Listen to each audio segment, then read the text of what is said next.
following text below is from a now deleted Tumblr post by someone named Ivory.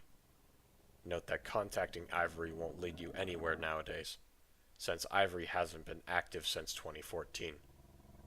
The following below is from the deleted Tumblr post, November 2nd, 2014.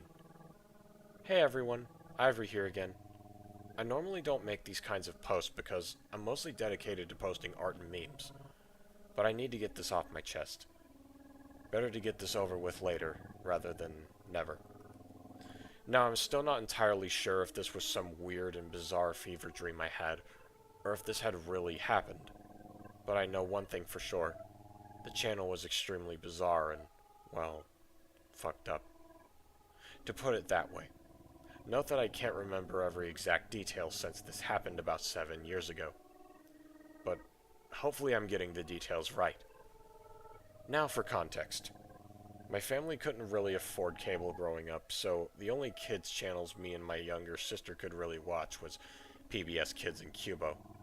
I loved PBS Kids, and Cyber Chase was a personal favorite of mine. My younger sister, Leia, on the other hand, was more into Cubo than she was into PBS Kids. But still, we didn't really mind not having cable too much. I used to love coming home from school and watching some PBS Kids with Leia. She loved it, and so did I. But before I get too off topic and start rambling, let's get back on track here. By the way, this incident happened all the way back in 2007. One day I was staying home because I had a cold. I was left alone at my house while my sister Leia was at school, and my parents were running some errands and left me home alone because my parents thought I was old enough to stay home by myself. I was 16 at the time. I was scrolling through the very few channels we had, looking for something to watch. I didn't really feel like watching PBS Kids, so I watched a bit of Cubo for an hour. When I eventually got bored of watching that channel, I decided to look deep into the channel guide to see if I could find anything else entertaining that wasn't PBS Kids or Cubo. That's when a certain channel caught my eye. The channel number was 23, which confused me because my family only had 22 channels on the TV, 2 of them being PBS Kids and Cubo, and the others being local news channels and local stations that aired mediocre sitcoms and the like. I can't remember the channel's name all too well, though I think it was something like GRLY Pop. I stared at the channel on the TV guide, holding the remote. Since I wanted to watch something that wasn't PBS Kids or Cubo for once, I clicked on the channel without a second thought, but I also clicked on the channel because I was bored. Immediately, there was blaring low-quality pop music, along with a voice that said, "Thank you for tuning in to GRLY Pop. Watch all your favorite girly shows right here, right now." The voice boomed. Something was off about the voice. It sounded like a woman had pitched up her voice to the point where she sounded more like a chipmunk. I frantically turned down the volume because I obviously didn't want to go deaf from a shitty TV channel. After a few commercials and bumpers, the channel then began to play an episode of Bratz. I hated and still do hate Bratz a lot, but I didn't really feel like changing the channel because I was super tired and weak because of my cold. So I trudged along and forced myself to watch the Bratz episode. But I noticed something very off about the quality. It was extremely low. Like someone just took out their phone and started filming their TV. And the audio sounded so muffled to the point where I could barely make out what the characters were saying. This channel was very obviously some kind of very cheap and bad public access channel. After Bratz was over, a few more shows played. But I fell asleep for a few hours and I wasn't really paying attention to what was playing. Well, wasn't paying attention, that is, until I heard a ringing noise coming from the TV. Tired, I slowly began to wake up and look at the TV, and what I saw nearly scared the shit out of me. It was an image of a blonde girl, but something was very wrong. First of all, the girl appeared to have no eyes. thus leaving the place where her eyes should have been blank. Secondly, she had no nose.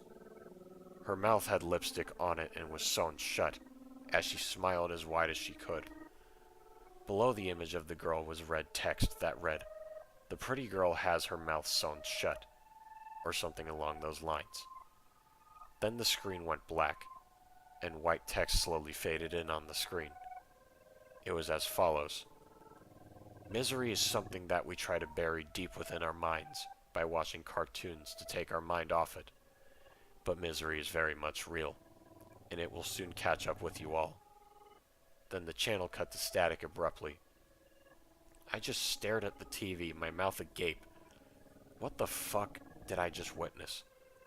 I immediately turned the channel to PBS Kids and watched some Arthur and Cyber Chase for the rest of the day, to get over whatever the hell I just watched out of my head. To this day, I still don't know if that channel was real or how the hell it even ran to begin with. I knew it was a public access channel, which would explain the poor quality of it. But that doesn't explain the fucked up image of the blonde lady with her mouth sewn shut. That doesn't explain that messed up message that I saw at the end. I still don't know who made that fucked up public access channel, and honestly I don't want to know. And I still don't know the purpose of the channel. Was it some kind of fucked up joke? A cheap scare tactic? I honestly don't know. Yesterday I called my mom, and I tried explaining to her about the weird 23rd channel that I had seen. My mom laughed it off and brushed it off as me having some bizarre nightmare. Okay, so sure, the whole Girly Pop Channel 23 thing might have just been in my head, because I did sleep for a large portion of the day, and it probably may have just been a creepy nightmare. But nightmare or not, the whole Girly Pop 23 incident is something that I wish to forget. And that was Girly Pop Channel 23, written by Starry Whoops, or Ash the Starry Kawaii Girl. Review time. That was mediocre. I'm sorry, Starry. For a majority of reasons. The first reason being that it can get very repetitive with certain phrases, words, things that are being brought up, especially in the first half. For example, in the first paragraph, the first sentence says, "The following text below is from a now deleted Tumblr post," and the last sentence of that paragraph is, "The following below is from the deleted Tumblr post." We knew that from the beginning. You didn't have to add a, extra sentence. Because the paragraph was pretty much self-explanatory from the start. And then we get to the actual information given. There is quite the repetition of PBS Kids in Cubo. Excuse me. PBS Kids in Cubo. PBS Kids in Cubo. Me and my sister loved watching PBS Kids in Cubo, but I wanted to watch something other than PBS Kids in Cubo. We get it. We get it. You watched a lot of PBS Kids in Cubo at the time. You didn't have to repeat it so many times. It was repeated to the point where it got kind of redundant in some sentences, and certain sentences could be removed, and things wouldn't exactly change. So I'm docking a few points for that. And then we get to the actual content of the channel. Now, the idea of this being a public access channel explaining why everything is so low quality is understandable, believable, but what was with the whole, image of the blonde kid, blonde girl, whatever, with no eyes, no nose, and her mouth was stitched up? The pretty girl has her mouth sewn shut. And then all of a sudden it talks about some sort of lesson about misery for 2 sentences. And then the channel cuts to static. Here's my question. What was the image supposed to entail? Does Misery and are Misery and Silence cousins?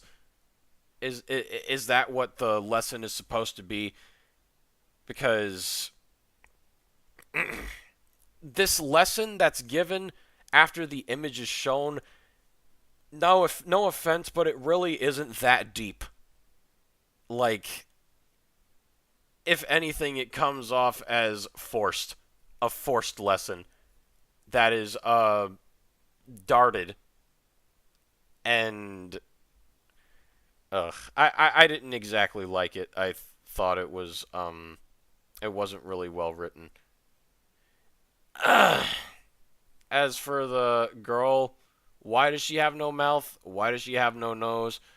I don't know. There's no explanation, and like it isn't. It doesn't really provide a good sense of mystery either. Because what does Misery have to do with it? And as for the author's reaction to it all, yeah, I would be shocked too. But then again, uh, the main character saying that all of this doesn't explain the screwed up image of the blonde lady.